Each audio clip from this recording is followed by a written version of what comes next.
Hey, joining us again on the show this week. You heard him last week. He's with us now, and I thought I might.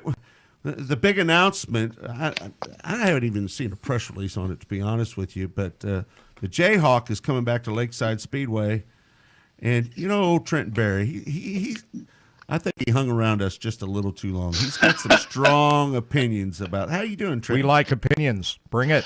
Right? Yeah, I'm doing good, guys. How are you? We're doing all right. We're doing okay. So the Jayhawk is coming back to Lakeside Speedway, but they're calling it the Jayhawk Jamboree. How do you feel about that? No, not good. Not good whatsoever. Negative good. I feel negative good about it. How's that? Now, why would that be?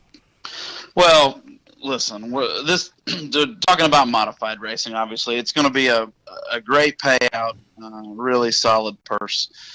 For the most part, I think the current ownership there does a pretty good job, and I'm really excited to see the Lakeside has been successful these last few years. Certainly a lot better than when it hasn't ran in the past. So,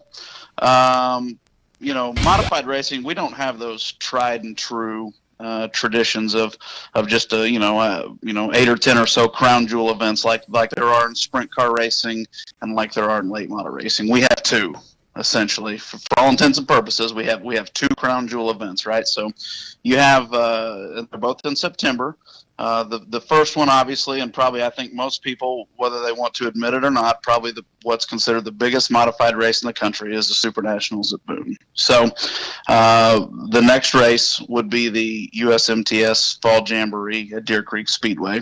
I think probably in the discussion, but just out of the realm of those top two, are probably the Doug Murphy Memorial in Vivian, Louisiana, and probably the King of America at Humboldt. They're probably kind of in that next tier races that could get there, but maybe they just haven't quite been around just quite long enough, to put them in that category. It's kind of a blurred line, what is, what isn't. But what is known is you have those two at the top. Modified racing has one jamboree. And so for Lakeside to just arbitrarily throw that on a Facebook post yesterday announcing that a race comes back shows one of two things. It shows A, that they didn't know, and then that shows a lack of knowledge and awareness about the broader scope of the industry that they're involved in, or B, they did know, and then that